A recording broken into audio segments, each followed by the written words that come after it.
விளக்கு ஏற்றிடுவோம் எப்போவுமே. அதே மாதிரி இன்றைக்கும் காலைல விளக்கு ஏற்றிடுவோம். எங்கள் வீட்டு பூஜை ரூம் எப்படி இருக்குதுன்னு பார்த்து சொல்லுங்கள்.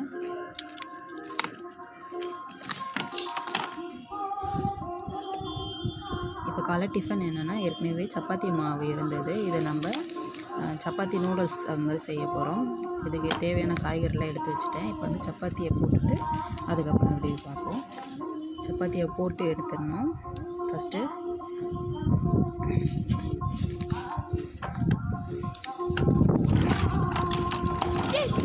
இப்போ இது தேவையான காய்கறியை மட்டும் கட் பண்ணி எடுத்துக்கிறோம்.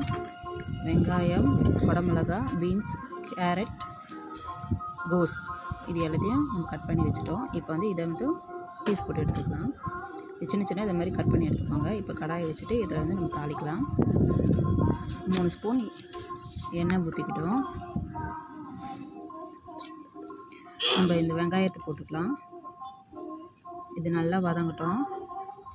வதங்கின பிறகு இந்த காய்கறியெல்லாம் அதிலே போட்டுக்கலாம். இதுக்கு தேவையான கொஞ்சோண்டு உப்பு மட்டும் போட்டுக்கலாம்.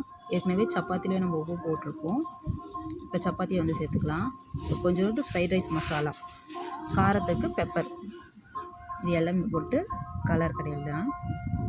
இப்போ என் பையன்கிட்ட எதுவுமே கொடுக்குறேன். அவன் எப்படி டேஸ்ட் பண்ணுறான்னு பார்த்து சொல்கிறேன்.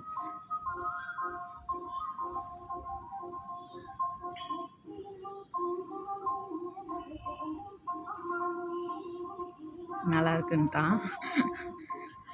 இப்போ மத்தியானம் சாப்பாட்டுக்கு ரெடி பண்ணிடலாம். சாப்பாட்டுக்கு ஒலை வச்சுட்டு நான் சாம்பார் வைக்க போகிறேன். அதுக்கு பருப்பு ஊற வச்சிட்டேன்.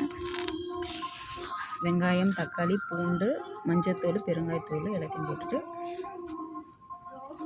இப்போ சாம்பார் ரெடி ஆச்சு, கொதிச்சிச்சு.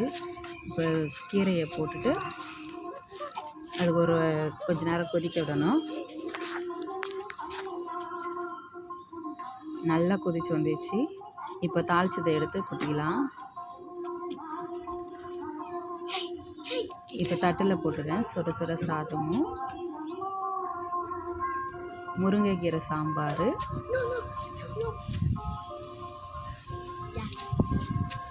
பொரியல் வச்சுக்கலாம், கொஞ்சோண்டு ரசம். அவ்வளோதான், என்னோடய லஞ்ச் முடிஞ்சிச்சு. ஸோ மத்தியானம் ஈவினிங் டைம் ஆகிடுச்சு.